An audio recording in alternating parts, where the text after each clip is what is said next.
ঠেকানো যাচ্ছে না রিজার্ভের পতন, ডলার সংকট। দর্শক, সবচেয়ে যে উদ্বেগ উৎকণ্ঠা গত নির্বাচনের আগে কিন্তু আমেরিকার একটা হম্বিতম্বি ছিল যে এই করব সেই করব। আসসালামু আলাইকুম ভিউয়ার্স, দেশ ও দেশের বাহির থেকে যারা আমার ভিডিওটি প্লে করেছেন জানাচ্ছি আন্তরিক শুভেচ্ছা ও অভিনন্দন। আশা করি সবাই ভালো আছেন, সুস্থ আছেন, আলহামদুলিল্লাহ। তো ভিউয়ার্স, বাংলাদেশ থেকে বিলিয়ন ডলার চুরি, এদিকে বিভিন্ন ইসলামী ব্যাংকের শাখাগুলোতে টাকা উধাও, ব্যাংক বন্ধ রাখা হয়েছে। ভিউয়ার্স, বর্তমান বাংলাদেশের অর্থনৈতিক পরিস্থিতিটা কি শ্রীলঙ্কার মতো নয়? যা শেখ হাসিনা কিন্তু এই মার্চ এপ্রিল মেতেই বাংলাদেশে দুর্ভিক্ষের হানা নিয়ে কিন্তু আগাম বার্তা দিয়েছিলেন। ভিউয়ার্স, এদিকে সরকারের অর্থনৈতিক যে দুর্দশা, ডলার রেমিটেন্স সবকিছু মিলে বাংলাদেশ দেউলিয়ার পথে। আসুন বিস্তারিত জানবো আজকের এই রিপোর্টে। ভিডিওতে যাওয়ার আগে ছোট্ট রিকোয়েস্ট করব, যারা এখনো চ্যানেলটি সাবস্ক্রাইব করেননি, নিয়মিত দেশের সকল আপডেট সবার আগে জানতে অবশ্যই চ্যানেলটি সাবস্ক্রাইব করে পাশে রাখবেন। ভিউয়ার্স, আসুন স্ক্রিনে। ঠেকানো যাচ্ছে না রিজার্ভের পতন, ডলার সংকট। দর্শক, সবচেয়ে যে উদ্বেগ উৎকণ্ঠা গত 2-3 বছর ধরে টানা চলেছে সেটা হচ্ছে রিজার্ভের যেই সংকট, সেটি রিজার্ভ সংকট কোনোভাবেই কাটছে না। একটা সংকট যদি একটা সার্টেন পিরিয়ডে যদি কাটানো না যায় তখন কি হয়? তার অবনতি হয়। এখন বোধহয় সেই অবনতিটার একটা পর্যায়ে এসে ঠেকেছে, যার কারণেই খবরটা হচ্ছে এই যে ঠেকানো যাচ্ছে না কোনোভাবেই রিজার্ভের পতন। বিভিন্ন পদক্ষেপ নেওয়া হলেও রিজার্ভ কমেই চলেছে। অর্থনীতিবিদরা মনে করছেন বৈদেশিক মুদ্রার মজুদ আশঙ্কাজনক পর্যায়ে নেমেছে। দর্শক, আজকে যে মার্কিন যে সহকারী পররাষ্ট্রমন্ত্রী ডোনাল্ড লু এসছেন, তাতে কিন্তু সালমান এফ রহমানের সঙ্গে আলোচনার প্রথম ভাগেই ছিল বাংলাদেশের রিজার্ভ পরিস্থিতি। এবং এই রিজার্ভ পরিস্থিতি, এই সংকটটা তারা জানতে চাইছে এই কারণে যে এখানে তেল, গ্যাস, আইটি খাতে বিপুল পরিমাণ মার্কিন বিনিয়োগ আছে। সেই বিনিয়োগকারীরা অর্থ পাচ্ছে না। সুতরাং এটা এখন মার্কিন যুক্তরাষ্ট্রের নতুন একটি চিন্তা, নতুন একটা উদ্বেগ উৎকণ্ঠা। সেটা নিয়েও কিন্তু ডোনাল্ড লু আলোচনা করেছেন ইতিমধ্যে। তো বলা হচ্ছে 2 বছর আগে দেশে শুরু হওয়া ডলারের সংকট কাটছে না। বৈদেশিক মুদ্রার মজুদ বাড়াতে সাম্প্রতিক সময়ে যেসব পদক্ষেপ নেওয়া হয়েছিল সেগুলো রিজার্ভ বাড়াতে ব্যর্থ হয়েছে। ডলারের সংকট না কাটায় রিজার্ভের পতন ঠেকানো যাচ্ছে না, বরং প্রায় প্রতিনিয়ত কমছে রিজার্ভ। বাংলাদেশ ব্যাংক সূত্রে এই তথ্য পাওয়া গেছে। এশিয়ান ক্লিয়ারিং ইউনিয়নের মার্চে, অর্থাৎ আকুর মার্চ এবং এপ্রিল মাসের দায় মেটানোর পর বাংলাদেশ ব্যাংকের হিসেবে মোট রিজার্ভ কমে 23.77 বিলিয়ন বা 2377 কোটি ডলারে নেমে এসেছে। আর আন্তর্জাতিক মুদ্রা তহবিলের হিসাব পদ্ধতি BPM-6 অনুযায়ী রিজার্ভ এখন 18.32 বিলিয়ন বা 1832 কোটি ডলার। তবে প্রকৃত বা দায়হীন রিজার্ভ এখন 13 বিলিয়ন বা 1300 কোটি ডলারের কিছুটা কম বলে জানা গেছে। প্রকৃত রিজার্ভ সেটাই যার বিপরীতে কোনো দায় নেই, বরং যে কোনো সময় তা ব্যবহার করা যায়। তার মানে 13 বিলিয়নের নিচে নেমে গেছে এবং এটি হচ্ছে প্রকৃত রিজার্ভ। তো দেখেন সংকটটা কিভাবে আমাদের ঠিকই চেপে বসলো। বাংলাদেশ ব্যাংকের সূত্র বলছে এখন আমদানি নিয়ন্ত্রণের পরও প্রতি মাসে আমদানি দায় মেটানোর জন্য গড়ে প্রায় 500 কোটি ডলারের প্রয়োজন হচ্ছে। ফলে প্রকৃত রিজার্ভের অর্থ দিয়ে 3 মাসেরও আমদানি খরচ মেটানো যাবে না।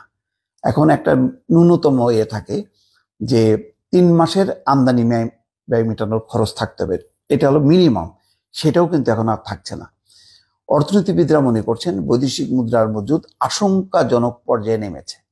বিশ্বব্যাংকের বাংলাদেশ কার্যালয়ের সাবেক মুখ্য অর্থনীতিবিদ জাহিদ হোসেন জানান, দেশের আর্থিক খাতের স্থিতিশীলতার জন্য ভালো পরিমাণ রিজার্ভ থাকা জরুরি। এখন রিজার্ভ যে পর্যায়ে নেমে এসেছে তা নিয়ে যথেষ্ট শঙ্কার কারণ আছে। কারণ এই রিজার্ভ দিয়ে দেশের 3 মাসেরও আমদানি দায় মেটানো যাবে না। এই রিজার্ভ আছে, তাতে 3 মাসের আমদানি দায় মেটানো যাবে না, অথচ 2 মাস পর পর পেমেন্ট করতে হবে। তাহলে এরপরে 2 মাসের যদি পেমেন্ট দেওয়া হয়, মানে জুলাই, আগস্ট, তারপরে হাতে কি থাকবে? ভারতের 12-13 মাস ও ভিয়েতনামের 7 থেকে 8 মাসের আমদানি দায় মেটানোর মতো রিজার্ভ আছে। ভারতেরও মানে 12 থেকে 13 মাস, এবং ভিয়েতনামের 7 থেকে 8 মাস মানে আমদানি দায় মেটানোর মতো রিজার্ভ আছে। আর আমাদের কি অবস্থা, 3 মাসেরও নেই। জাহিদ হোসেন বলছেন, আমদানি নিয়ন্ত্রণ করে দেশের কাঙ্ক্ষিত জিডিপি প্রবৃদ্ধি অর্জন করা সম্ভব না। মানে শুধু আমি আমদানি নিয়ন্ত্রণ করলাম, কোনোভাবেই আমি আমদানির জন্য এলসি খুলতে দিলাম না, তার মানে আমি মানে আমার যে জিডিপির যে প্রবৃদ্ধি অর্জন আমি করতে পারবো সেটা সম্ভব না। উৎপাদন বাড়িয়ে ভালো জিডিপি অর্জন করতে যন্ত্রপাতি, কাঁচামাল, মধ্যবর্তী পণ্য আমদানি বাড়াতে হবে। এজন্য আমদানি $5 বিলিয়ন থেকে বাড়িয়ে $7 বিলিয়ন উন্নীত করতে হবে। রিজার্ভ কিভাবে কমলো সেখানেও বলা হচ্ছে যে গত সপ্তাহে এশিয়ান ক্লিয়ারিং ইউনিয়ন বিল বাবদ রিজার্ভ থেকে $163 কোটি পরিশোধ হয়, ফলে রিজার্ভ আরো কমে যায়।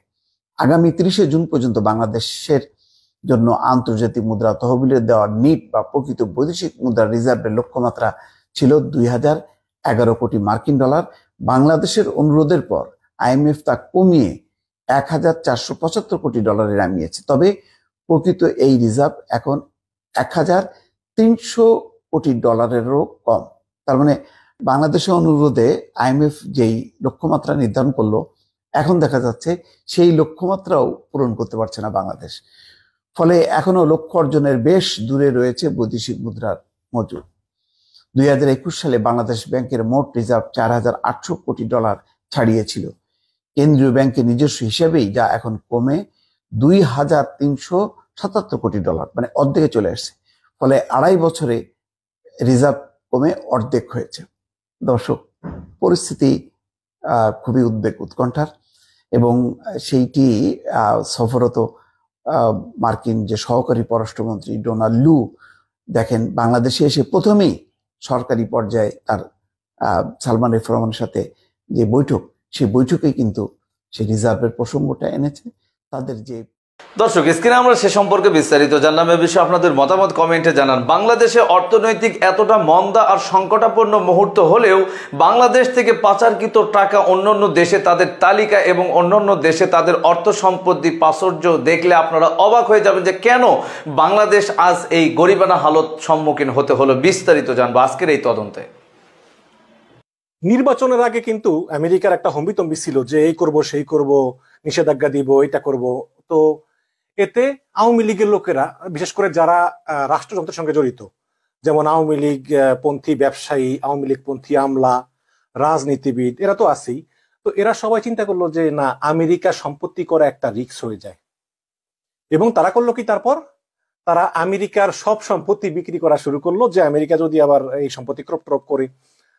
তারপরে সুইস ব্যাংকে টাকা পয়সা যা আছে, কারণ সুইস ব্যাংকও তো সুইজারল্যান্ডের ইউরোপের ভিতরে, ইউরোপীয় ইউনিয়নের ভিতরে, এই সবগুলো বিক্রি টিক্রি করে তারা দুবাইতে ইনভেস্ট করা শুরু করলো। এবং এভাবে দুবাই কিন্তু একটা কালো টাকা স্বর্গরাজ্য হয়ে গেল। শুধু কিন্তু মানে বাংলাদেশিরাও না, একদম সমস্ত বিশ্বের যত কালো টাকার মালিকরা আছে, দুর্নীতিবাজ আছে, সবাই এই দুবাইতে ব্যবসা বাণিজ্য করা শুরু করলো। এবং এই বাংলাদেশের যারা আছে তারা বেশিরভাগই আওয়ামী লীগের সঙ্গে জড়িত। ভিপি নূর, মানে নুরুল হক নূর, তিনি একবার বলেছিলেন যে দুবাইতে তথ্যমন্ত্রী হাসান মাহমুদের দুবাইয়ের আজমান সিটিতে বিশাল সম্পত্তি আছে, তার কাছে প্রমাণ আছে। যদিও পরে তিনি আর কাউকে প্রমাণ দেননি, তিনি পিছুটান দিয়েছেন। এখন এই পিছুটান তিনি ভয় দিয়েছেন নাকি আসলে তার কাছে প্রমাণ নাই তা জানি না, তবে তিনি বলেছিলেন যে তথ্যমন্ত্রী হাসান মাহমুদের, তখন তথ্যমন্ত্রী ছিল, এখন পররাষ্ট্রমন্ত্রী, তখন তথ্যমন্ত্রী হাসান মাহমুদের অনেক সম্পত্তি আছে, পরে তিনি আর এই প্রমাণ দেননি। কিন্তু এই যদিও নাম বলেনি, কিন্তু একটা সংবাদ বেরিয়েছে, সেটাতে বলা হয়েছে যে দুবাইতে বাংলাদেশিদের সম্পত্তির পাহাড়। আমি একটু আপনাদেরকে পড়ে শুনি। ঢাকা পোস্টের একটা খবর, সেটা হচ্ছে যে দুবাইয়ে গোপন সম্পদের পাহাড়, তালিকায় 394 জন বাংলাদেশি, একজন না দুইজন না, 394 জন, মানে অলমোস্ট 400। এখানে বলেছে যে মধ্যপ্রাচ্যের দেশ সংযুক্ত আরব আমিরাতের ঝলমলে আকাশচুম্বী সব ভবন আর বিলাসবহুল জীবনযাত্রা শহর দুবাই, এক সময়ের দুদু মরুভূমি থেকে চকচকে শহরে রূপ নেওয়া দুবাইয়ের বিশ্বের বিভিন্ন দেশের হাজার হাজার মানুষের বিপুল পরিমাণ গোপন সম্পদের পাহাড় গড়ে উঠেছে।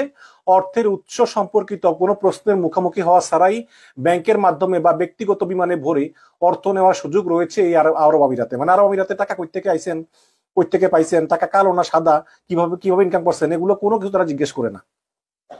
আর এই সুযোগে বিভিন্ন দেশের ব্যবসায়ী, রাজনৈতিক ব্যক্তি থেকে শুরু করে বৈশ্বিক নিষেধাজ্ঞার কবলে থাকা, মানে যাদের বিরুদ্ধে নিষেধাজ্ঞা আছে, থাকা ব্যক্তি অর্থ পাচারকারী ও অপরাধীরা দুবাইতে গড়েছেন সম্পদের পাহাড়।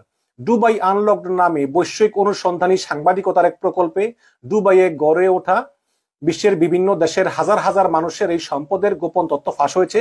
অনুসন্ধানী এই প্রকল্পে 58টি দেশের 74টি গণমাধ্যমের প্রতিনিধিরা দীর্ঘ 6 মাস অনুসন্ধান করে তথ্য বের করেছেন।